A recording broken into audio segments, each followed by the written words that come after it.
Cancer can significantly change a person's life. Scheduling medical appointments alone can cause a burden to family members and the patient. The Canadian Cancer Society can offer support through programs like the Wheels of Hope and raise funds for research for the over 200 types of cancer. November is Pancreatic Cancer, Prostate Cancer, and Lung Cancer Month. I'm here with George Dumas, who is a prostate cancer survivor. George, when were you first diagnosed with prostate cancer? Well, interestingly enough, I was prone to urinary tract infections a few times during my life. And when I went to the emergency department here in Kingston, the physician on duty, he examined me and he said I had a node on my prostate, and he referred me to a urologist. And that was last year. Last year. Mm-hmm. Okay. When you heard that word cancer, what was the first thing that crossed your mind? Well, to be honest, I was scared. I was afraid. Mostly afraid of the unknown. I didn't know what stage the cancer was and if it spread or what my life expectancy was, so. Did you have information that gave you choices about which way you were going to be treated for your prostate cancer? Well, yes, I did. The urologist offered to treat me, and that would be by surgery. And he also was kind enough to refer me to a radiologist here at Kingston. So I went with my son there, and the urologist was telling me the ins and outs, and I said, Tim, which is better, you think, eh? And he said, well, they're both the same, eh? They're both the same. None's better than the other one. So. It's a personal choice then. Yes, exactly. Yes. But the urologist also said that getting the surgery was really dangerous for me, being that I'm diabetic and have a kind of a weak heart, so he said it was very dangerous. So he says, I'm glad you decided on I forget, radiology as a treatment of choice, because he said, I didn't really want to do the surgery on you. George, who helped you through the process in terms of making you feel a little bit more comfortable, the support you received, etc.? It was my son. My son is a family physician, and he was saying, well, yeah, Dad, you got to get it done. And I said, well, what about, this and that, and radiation sickness and all that stuff? And he said, no, it's not like that, that's a long time ago, And he says, it was better you decided on the surgery, decided against the surgery. Mm-hmm. So I got a lot of support from him, and I got support from a distance from my family. And how did they support you? Oh, well, I guess they were very sympathetic to my issues at the time, and they can't do too much because they live quite a distance from here.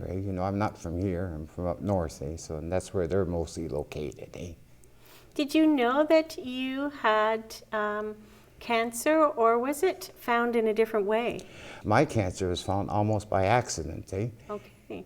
Tell me a little bit about that. Throughout my life, I had urinary tract infections now and then, and I took it as being the norm because I've also was diagnosed with enlarged prostate at an early age. And so I seen urologists almost all my life, Mm-hmm. And then when I thought I had a urinary tract infection because of the pain and voiding, but this time it was a little bit different. It was very, very severe, and I ended up at Hotel Du here, and I saw a great emergency doctor there. I forget his name, but he examined me and said I had a lymph node on my prostate, and he referred me to a urologist. And that's who helped you discover that you did indeed have prostate cancer? Well, not exactly. He said they had to perform a cysto on me to help check out my prostate to see what was wrong. And I thought to myself, well, he's doing that, he should take a sample and see if there's cancer present.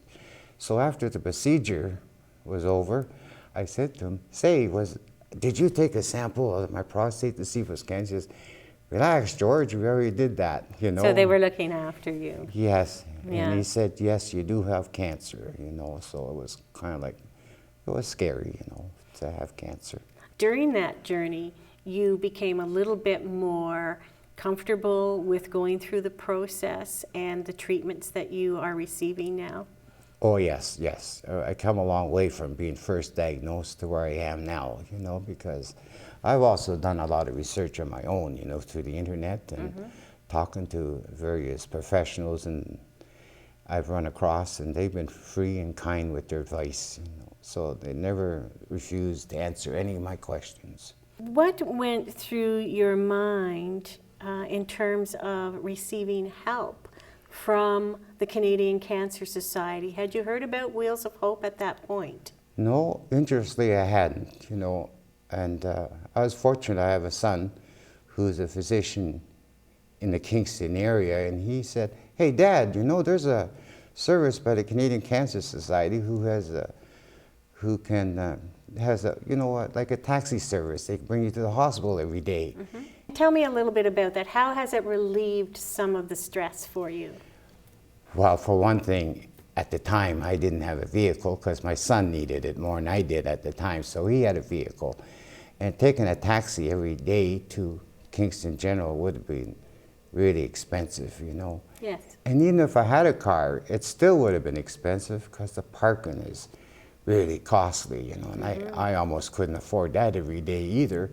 And the other thing about parking was we wouldn't be close to the doors when we parked. It might be 6 blocks away, and it might be raining, and plus I have problems with mobility right now, so that would have been a severe hardship, I think, for me. I can't speak for everybody, but for me.